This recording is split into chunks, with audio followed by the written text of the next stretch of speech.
What's up guys, Crane here from LogicLounge.com. At the 2015 WWDC Keynote, we got a lot of information, of course, not only on OS X, but iOS 9 as well, which is finally going to be released, focusing on a lot of changes within the mobile platform. So let's dive right into what we're going to be seeing from the mobile version from Apple. It is going to be called iOS 9, we all know that. It has a new Siri UI interface with suggested applications along with your suggested people that we already have on Siri.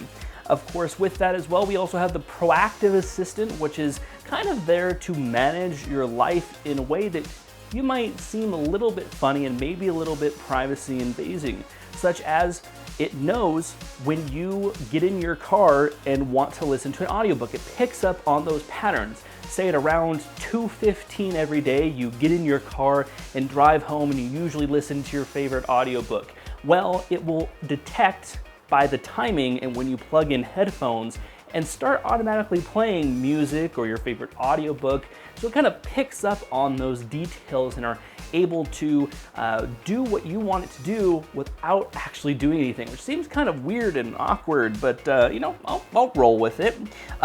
Everything like that, like I said, Siri knows what you want to do at certain times, so she'll kind of help you out with everything. Calendars can now give you times to leave. So if you have a meeting across town, it will query maps and see if there's a backup. It will tell you earlier to kind of leave to get to your meeting, so you're not stuck figuring out when do I need to get to my meeting. Additionally with that, Mail can look into your caller IDs. So let's say you get a call from an unknown number. You're like, who is this? Who is this number? Well, what iOS 9 will do, will go into your mail. Let's say a contact in your mail has the same phone number that's calling you. In the caller ID, it will say maybe and the person's name. So it kind of guesses who it could or could not be. Additionally, with that, we have more information coming out from Apple on how this data is going to be stored. A lot of people are very concerned with their privacy. So Apple has made it a note of saying that all of this information will be done on your phone and all of this information will be stored there as well. Unlike Google's model of keeping it all in the cloud, Apple will keep it all to your phone. So none of the data is ever seen by Apple on their networks, only on the phone itself, and it's all anonymized as well, not giving specific details, which is great for those security conscious people out there.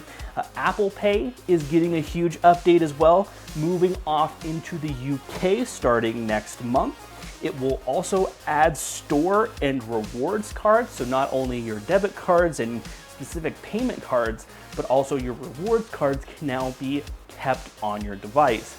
We also have now seen a do away with Passbook. It's now called Wallet. The new update will rename that application. Maps.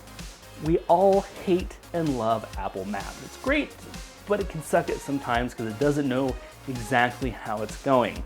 Well, they have made huge improvements to it, and one big thing is transit directions, now being able to show you transit directions through public transit alongside your normal directions as well. And it will not only use that to help you out with your directions, but getting to go where you need to as well. Let's see, what else do we have here? Some iPad specific things. We now have multitasking. That's right, you can split two apps on your iPad and use them simultaneously. You can either do a 50-50 split or up to a 70-30 split on those applications.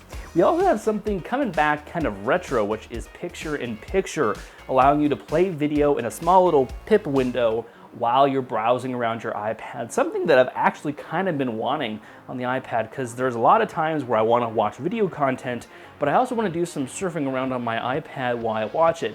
That is also coming to only the iPad Air 2. It won't be on any other versions except the iPad Air 2 and moving forward. So for all you people with older iPads out there, you'll probably either need to still jailbreak or maybe get a new iPad.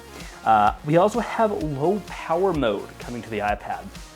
It's a little switch that you can use, which will give you what they say an estimated 30 more hours of battery life in this low power mode. So that could be cool for people maybe going on long trips, or maybe want to just preserve the extra little battery power from their iPads, kind of what I'm having to do right now because I forgot to charge my iPad last night.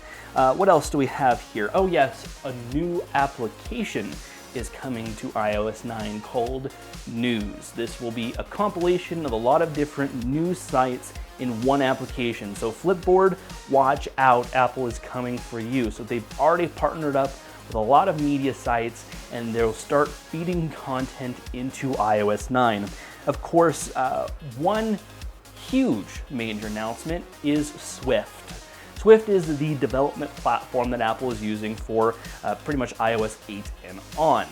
And what they have said today is that they're now making Swift open source, stating that they want it to be not just used on their platform, but they think it should be used globally.